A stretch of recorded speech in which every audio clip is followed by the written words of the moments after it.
அஸ்ஸலாமு அலைக்கும் வரஹ்மத்துல்லாஹி வபரகாத்துஹு. அன்பாதவர்களே, கண்ணியத்துக்குரியவர்களே, சிறந்தவர்களே, இப்போ அதிகமான மக்கள் கேட்குறாங்க, பலஸ்தீன் மக்களுக்கு ஏன் வெற்றி கிடைக்குதில்லை? அல்லாஹ் இவ்வளோ சோதிக்கிறானே. இன்னும் சிலவங்க கேட்குறாங்க, அல்லாஹ் இல்லையோ தெரியாது, இவ்வளோ மக்கள் கொலை செய்யப்படுறாங்க, சின்ன சின்ன புள்ளையெல்லாம் கொலை செய்யப்படுறாங்க, பெண்கள் மானபங்கப்படுத்தப்படுறாங்க, இப்படியெல்லாம் கேட்குறாங்க.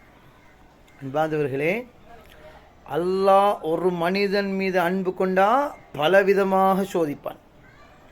உதாரணத்துக்கு, என்னோட முத்து நபி ஸல்லல்லாஹு அலைஹி வஸல்லம் அவர்கள் பிறக்க முன்னாலேயே தந்தை இழந்தார்.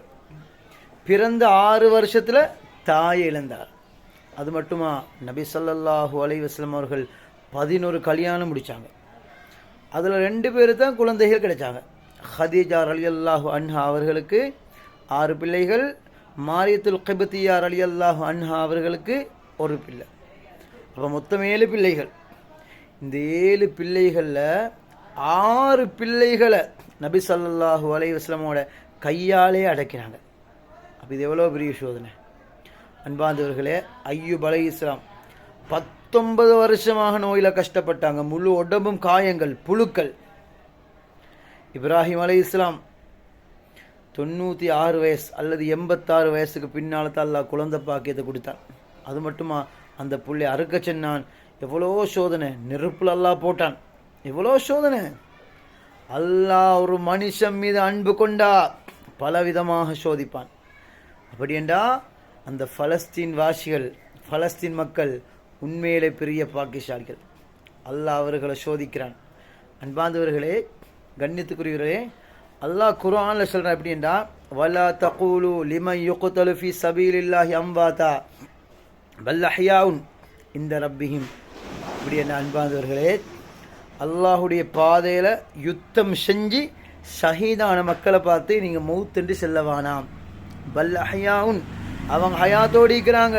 யுர்ஸகூன, ரிஸ்க் அளிக்கப்படுது, அதை கொண்டு அவங்க சந்தோஷம் அடைகிறாங்க. இப்போ பலஸ்தீனில், லெபனானில், சிரியாவில் ஒவ்வொரு நாளும் சின்ன சின்ன பிள்ளைகள், பெண்கள், எத்தனையோ பேர்கள் வஃபாத் ஆகிறாங்க. இவங்க எல்லாருமே ஷஹீதுகள்.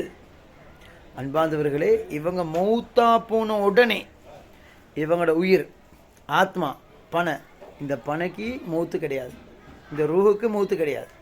இந்த பனை ரூஹு மௌத்தா போன உடனே சுவர்க்கத்தில் உள்ள ஒரு பச்சை பறவைக்குள்ளே போகும். இந்த பச்சை பறவை என்ன செய்யும்டா, சுவர்க்கத்தில் பழங்களை, கனிகளை சாப்பிடும். அதோட கூடு, கேஜ் அல்லாட அரசியலைக்கும் அதுக்குள்ளே பூந்துக்கொள்ளும். அப்படி என்ற அன்பாந்தவர்களே, இவர்கள் மௌத்தா போனாலும் பெரிய பாக்கியசாலிகள். மௌத்தா போனதோடே அவங்கள சுவர்க்கம் வாஜிபு, அல்லாஹ் குர்ஆனில் சொல்கிறான். அதனால் அன்பாந்தவர்களே, கண்ணியத்துக்குரியவர்களே, அல்லாஹ் அவர்களை தேர்ந்தெடுத்திக்கிறான். நாங்கள் என்ன செய்யணும்டா, அவர்களுக்காண்டி துவா மட்டும்தான் செய்யணும். எங்களால் அது மட்டும்தான் முடியும்.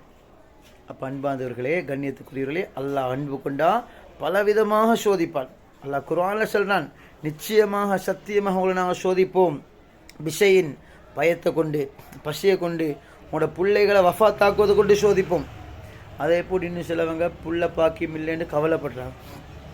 கவலைப்பட வேண்டிய அவசியமே கிடையாது. அல்லாஹுக்கு சுப்ஹானஹு வ தஆலா அன்பு கொண்டா மட்டும் தான் சோதிப்பான்.